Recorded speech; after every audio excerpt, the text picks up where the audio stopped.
السلام علیکم ناظرین، میں آرزو انصاری آج کے اس نئے ویڈیو میں آپ لوگوں کو نماز کے واجبات کتنے ہیں آج میں آپ لوگوں کو بتاؤں گی۔ آپ جانتے ہی ہوں گے نماز کے اندر کچھ چیزیں سنت ہیں، کچھ چیزیں واجب تو کچھ چیزیں فرض ہیں۔ جیسے اگر ہم رکوع کرنا، سجدہ کرنا، اور اگر ہم کہیں کہ واجب کیا ہے تو آپ کہیں گے کہ سورہ فاتحہ پڑھنا، وتر میں دعائے قنوت پڑھنا وغیرہ وغیرہ۔ تو میں آج آپ کے لیے نماز کے کچھ واجبات لے کر آئی ہوں جن کو سمجھنا بہت ضروری ہے، کیونکہ اگر ان میں سے کوئی چھوٹا تو سجدہ سہو واجب ہو جائے گا، اور اگر آپ سجدہ سہو نہیں کرتے ہیں تو آپ کی نماز نہیں ہوگی۔ اس لیے اسے اچھے سے ضرور سمجھ لیں اور ویڈیو میں لاسٹ تک بنے رہیں، اور اس ویڈیو کو اور لوگوں کے پاس بھی شیئر کریں۔ فرض اور واجب کا فرض، عمل کے اعتبار سے واجب اور فرض میں کوئی فرق نہیں ہے۔ جس طرح فرض پر عمل ضروری ہے اسی طرح واجب پر عمل ضروری ہے۔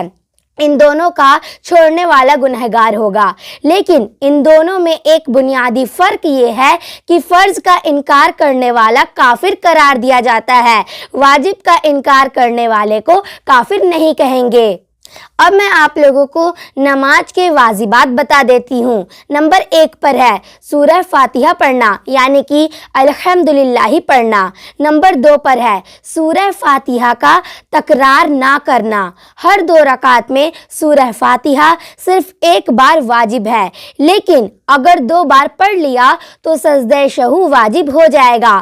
ہاں، اگر سورہ فاتحہ پڑھ کر کوئی اور سورہ پڑھی اور پھر سورہ فاتحہ اسی رکعت میں پڑھی تو کوئی حرج نہیں ہے، کیونکہ سورہ فاتحہ قرأت کے درجے میں آ گئی، اسے تکرار نہیں کہیں گے۔ نمبر 3 پر ہے کوئی سورہ ملانا۔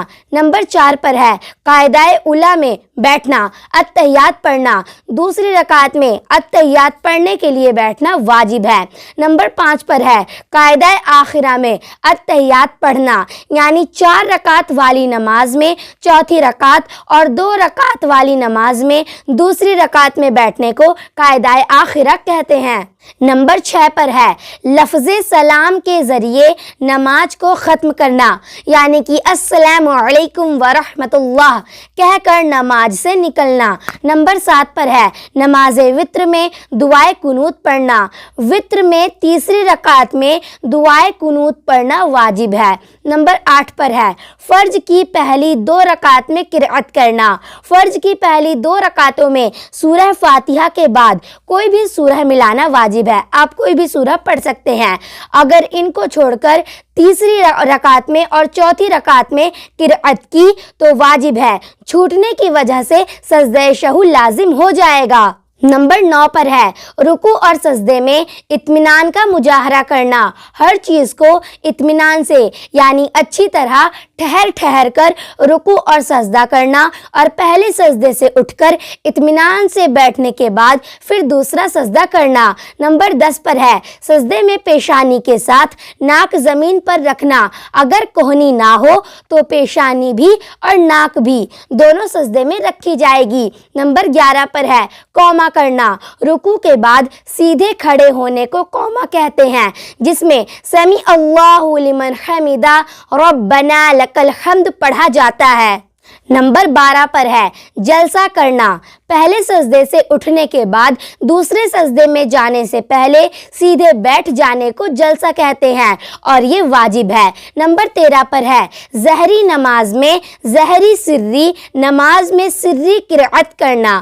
مغرب اور عشاء کی پہلی 2 رکعتوں میں اور فجر کی دونوں رکعتوں میں امام کا بلند آواز سے پڑھنا، اور ظہر اور عصر کی 4 رکعت میں، مغرب کی آخری رکعت میں اور عشاء کی آخری 2 رکعتوں میں آہستہ پڑھنا واجب ہے۔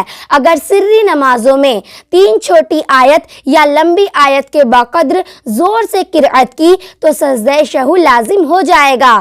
اگر ظہری نمازوں میں فجر، مغرب، عشاء بھول کر 3 چھوٹی آیت یا ایک لمبی آیت کے بقدر آہستہ سے قرأت کی تو سجدہ سہو لازم ہو جائے گا۔ نمبر 14 پر ہے ترتیب۔